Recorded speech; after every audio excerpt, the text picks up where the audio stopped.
Hello and welcome. इस video में हम डिस्कस करेंगे अलेक्जेंडर पोप के पोइट्री। इनकी पोएम्स जो है डिटेल में डिस्कस करेंगे। लास्ट वीडियो में हमने अलेक्जेंडर पोप की लाइफ के बारे में डिस्कस किया था और जो पोइट्री है वो क्रोनोलॉजिकल ऑर्डर में हमने डिस्कस किए थे। अलेक्जेंडर पोप जो है इनके पेस्टोरल्स पब्लिश हुए थे 1709 में। जैकब टॉनसन्स पोइटिकल मिसलेनियस में पब्लिश हुए। किसमें? Jacob Tonson's poetical miscellanies marked his literary debut and introduced him as a rising poetic talent। तो इसका जो शुरुआती पोएम थी ये, और इसका जो एक फेम इससे बन गया, एक पर्सनालिटी इससे बन गई कि एक अच्छा पोइट है, एक टैलेंटेड पोइट जो है आने वाला है। Written when he was only 16, the four pastorals are short, formal poems celebrating rural life modeled on classical examples of Virgil and Theocritus। तो ये 16 इयर्स के थे जब ये पब्लिश किए गए, और चार पेस्टोरल्स शॉर्ट हैं। इसमें चार पेस्टोरल्स शॉर्ट हैं और फॉर्मल पोएम्स जो हैं ये सेलिब्रेट करते हैं रूरल लाइफ को, रूरल मतलब रस्टिक लाइफ को, रूरल प्लेस को दिखाते हैं। और इसमें जो है इन्होंने मॉडल किया था कि इसको क्लासिकल्स को फॉलो करते हुए, क्योंकि नियो क्लासिकल थे ये अलेक्जेंडर पोप, तो नियो क्लासिकल राइटर्स को फॉलो करते हुए, वर्जिल और थियोक्रेटस को यहाँ पे फॉलो करते हुए ये लिखे उनने pastorals. Each pastoral poem corresponds to the season. हर एक पोएम चार सीजन की बात करती है। Pastoral spring, summer, autumn, winter. इसमें एक पेस्टोरल एक सीजन की बात कर रही है, दूसरी पेस्टोरल दूसरी सीजन की बात कर रही है, तीसरी ऑटम और चौथी जो है विंटर की बात कर रही है। ये चार सीजन और चार पेस्टोरल्स इसमें हैं पेस्टोरल्स में। ठीक है। The Pope used traditional pastoral conversations, idealized shepherd, nature imagery and harmonious landscapes। इसमें शेफर्ड्स को आइडलाइज किया है, नेचर की इमेजरी दिखाई है और लैंडस्केप दिखाया है इन्होंने, to depict the simplicity and beauty of country life. और कंट्री लाइफ, रूरल लाइफ की ब्यूटी दिखाई है, हार्मोनियस नेचर दिखाया है, और अलग अलग समर की अलग अलग सिग्निफिकेंस जो है यहाँ पे मैनिफेस्ट की है अलेक्जेंडर पोप ने। Though inspired by a classical model, his poems reflect uniquely Augustan elegance, polished diction, and mastery of heroic couplets, foreshadowing his later achievements। तो हमें पता ही है कि जो अलेक्जेंडर पोप थे ये क्या करते थे। अलेक्जेंडर पोप जो है ये हीरोइक कपलेट्स लिखते थे। हीरोइक कपलेट्स जो है इसमें दिखता है हमें, और क्लासिकल मॉडल्स को फॉलो किया है इन्होंने। अगस्टन एलिगेंस दिखता है इनमें, डिक्शन फॉलो किया है, पोइटिक जो टैलेंट है उसमें दिखता है। पेस्टोरल्स में इनकी जो फोर पेस्टोरल्स है 1900 या 1709 में जो ये पब्लिश की गई थी। उसके बाद N essay on criticism. Alexander pope का एन एशियन क्रिटिसिज्म जो है ये पब्लिश किया गया था 1711 में, पेस्टोरल 1709 में, और जो एन एशियन क्रिटिसिज्म जो है ये 1711 में पब्लिश किया गया जब ये 13 इयर्स के थे। 13 नहीं, 23 इयर्स के थे इन्होंने जो है ये पब्लिश किया था एन एशियन क्रिटिसिज्म। ये ऐसे नहीं है, ये क्या है, एक मॉडर्न सेंस की पोइट्री है, लॉन्ग पोएम है हीरोइक कपलेट्स में। ऐसे तो हम इसने टाइटल दिया है बट एक्चुअल में ये पोएम है, तभी हम इसमें पोएम ही डिस्कस करें ना इस वीडियो में हम। तो ये पोएम है, ठीक है। हीरोइक कपलेट्स में लिखी गई है। It offers guidance on good literary taste, poetic judgment and criticism.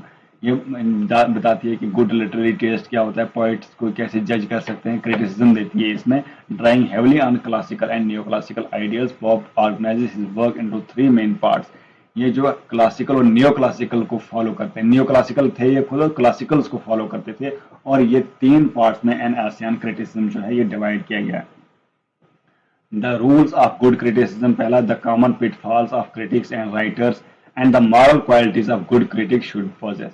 तो पहला जो है रूल्स ऑफ गुड क्रिटिसिज्म की क्या रूल्स हैं वो पहले पार्ट में बोलते हैं, और दूसरे पार्ट में the common pitfalls of critics and writers, critics और राइटर्स के क्या पिटफॉल्स हैं, और थर्ड पार्ट में बोलते हैं moral qualities of good critic should be possess, जो गुड क्रिटिक में क्या होनी चाहिए। ये तीन पार्ट्स जो हैं इस एशियन क्रिटिसिज्म में बोलते हैं। इसको डिटेल में और भी पढ़ेंगे हम, जब एज ए इसको लिटरेरी क्रिटिसिज्म वर्क पढ़ेंगे तब हम डिटेल में उसको पढ़ेंगे और अच्छी तरह समझेंगे। बट इसमें जो है आपने समझना है सिर्फ तीन पार्ट्स। पहला पार्ट गुड क्रिटिसिज्म कैसा होता है, दूसरा पार्ट जो है गुड क्रिटिक्स के पिटफॉल्स मतलब उसके मतलब ड्रॉबैक्स क्या होते हैं, और तीसरा जो पार्ट में वो बताते हैं qualities of a good critic, अच्छे क्रिटिक की क्या क्वालिटीज होती है।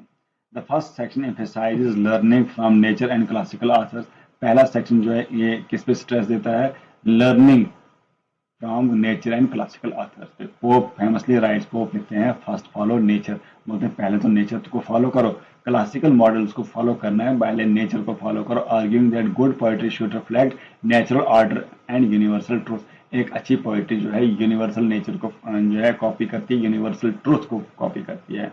Importance of studying ancient writers who captured nature essence best, और उसको जो है बताता है।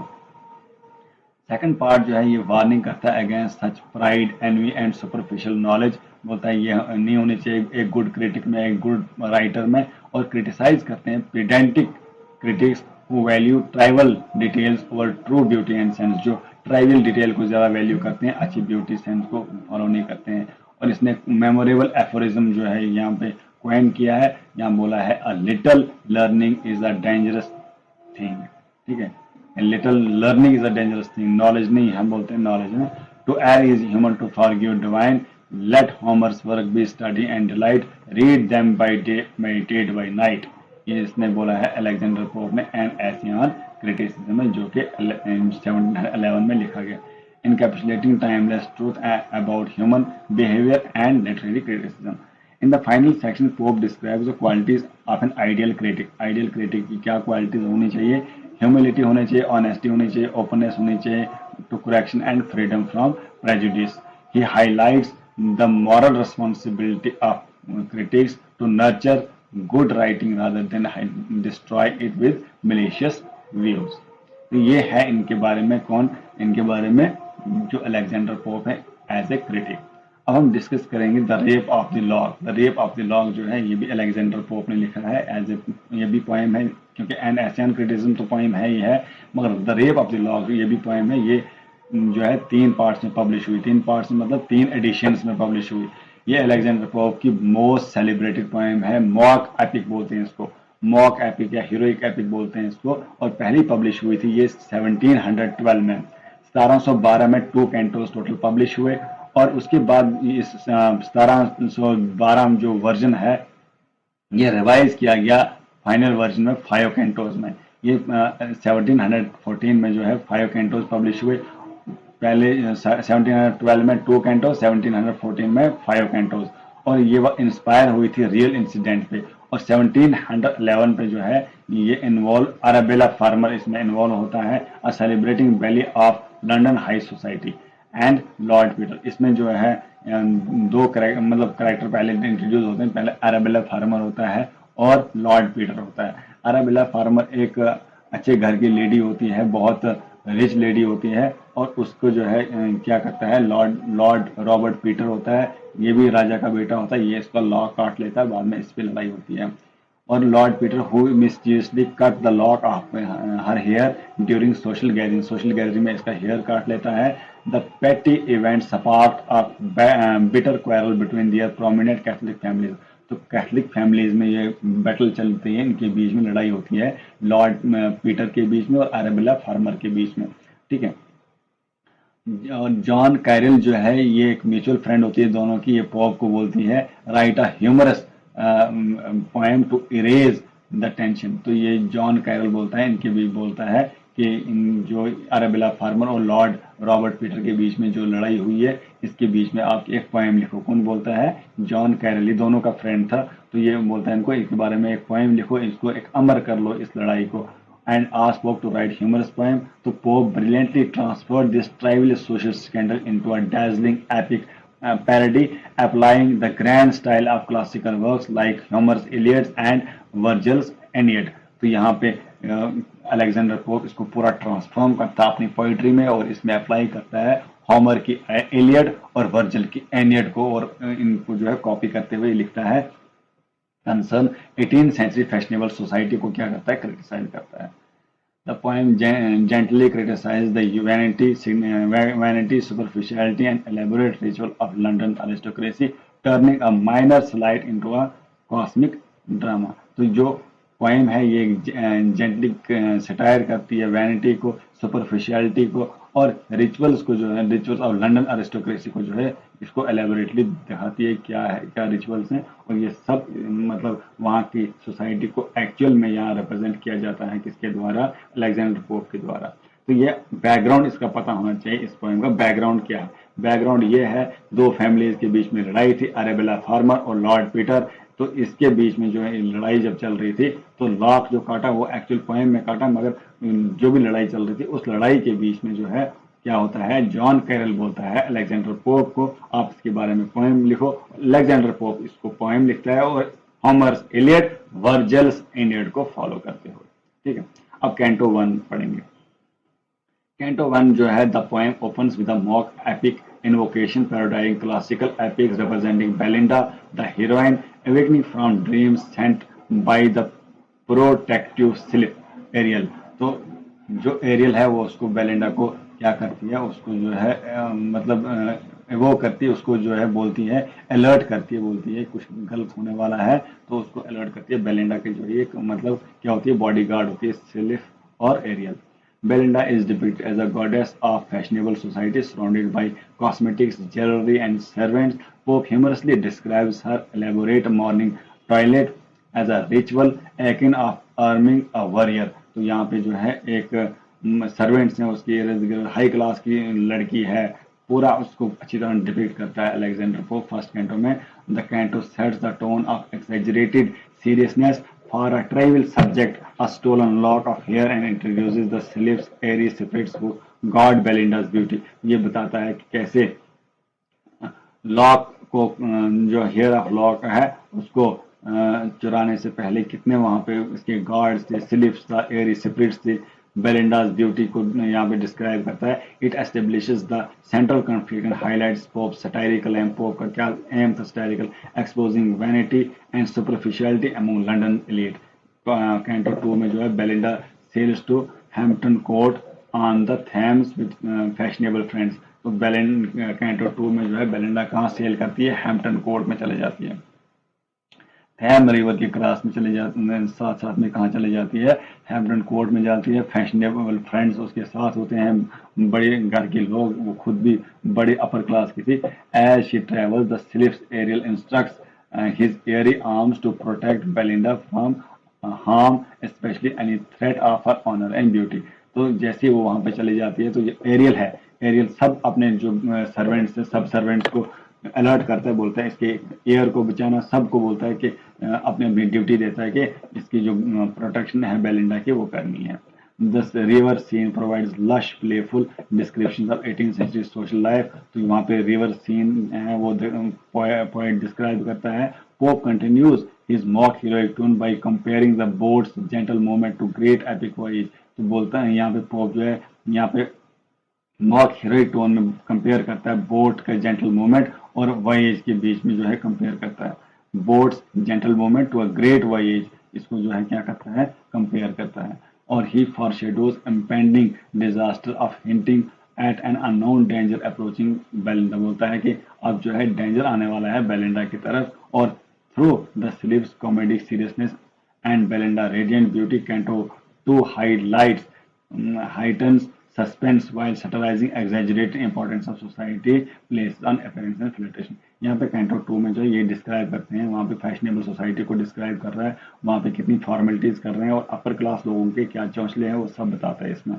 और कैंटो 3 में जो है the societies arrive at Hampton court, वो मतलब सोशलिटीज जो भी वो लोग हैं बड़े बड़े, और अरेबेला फार्मर वो कहाँ पहुंचती है, हैम्पटन कोर्ट में पहुंचती है। Where they gossip and play ombre. कौन सा गेम खेलते हैं ये, ओम्बर, ये याद रखना, ये ओम्बर गेम खेलते हैं। फैशनेबल कार्ड गेम होती है वो, describe with epic and grandeur, ये भी डिस्क्राइब करता है अलेक्जेंडर पोप अच्छे से कैंटो 3 में। और बोलता है कि Pope parodies battle scene as Belinda trumps over her opponents in the game. During a coffee break Baron infatuated with Belinda's beauty. और बैरन जो है वो बड़ा इन्फैचुएट होता है उस किसकी, बेलिंडा की ब्यूटी पे। और वो क्या करता है, वो finally seizes the moment, moment seize करता है। क्लैरिसा उसको सीजर देती है, विद अ पेयर ऑफ से वो कौन देती है, क्लैरिसा उसको सीजर देती है। और ये लॉक ऑफ हेयर कटता है उसको, जो हेयर के लॉक हैं वो उसको काटता है, किसको, ऐसी बेलिंडा को। और this rape of the lock becomes the poem of central crisis. यही रेप ऑफ लॉक जो है उसके बाद एक सेंट्रल थीम बन जाती है। वो लॉक काटना मतलब रेप करना लॉक का, इसका मतलब यही माना जाता है उस टाइम का। इतना ह्यू एंड क्राई हो जाता है। The canto climax is the Belinda's shock and furious reaction, उसका फ्यूरियस रिएक्शन शॉक हो जाती है by dramatizing a petty incident with epic language. Pope exposes the absurdity of aristocratic value and how trifles can cause melodramatic upheaval. होती है कि कैसे छोटी छोटी चीजें बड़ी मसले बन जाते हैं अपर क्लास सोसाइटी में। कैंट ऑफ 4 में बेलिंडाज ग्रीफ डिपन, बेलिंडा बहुत दुखी हो जाती है, उसको बहुत गुस्सा हो जाता है, दुख हो जाता है। Like and comically to a despair of epic she is comforted by Clarissa who ironically offers practical advice on moral virtues instead of limiting beauty। अब क्लैरिसा उसको शांत करती है, कंसोल करती है, बोलती है उतना कोई मसला नहीं है, उसको कंसोल करने की कोशिश करती है। बट बेलिंडा को बहुत दुख हो जाता है, बहुत रोती है, बहुत पीटती है। Meanwhile gnome Umbriel descent, gnome Umbriel वहां पे आता है, goddess the cave of Sapien, a grotesque fantasy realm symbolizing pettiness and feminine vapors. He brings back a bag of sand and tears, and a wail fainting fits in intensify Belinda's anguish। Belinda के anguish जो है बहुत ज़्यादा बढ़ता है, दुख ज़्यादा बढ़ता है। This canto blends satire and fantasy, emphasizing the irrational extremes of vanity and emotional excess।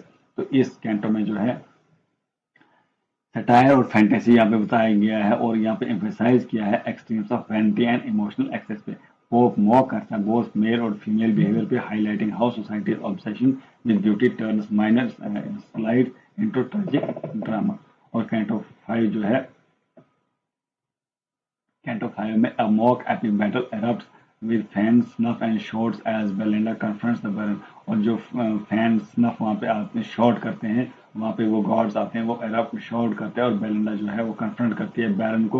वो कोई किसी को मारने लगता है, मतलब कन्फ्रंट करती है सीधा। क्लेरिसा बाद में स्पीच देती है लास्ट कैंटो 5 में, सीरियस मॉरलाइजिंग स्पीच देती है।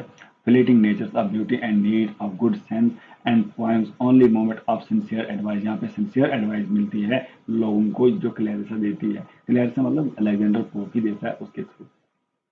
ये पूरी पोएम अलेक्जेंडर पोप ने लिखी है।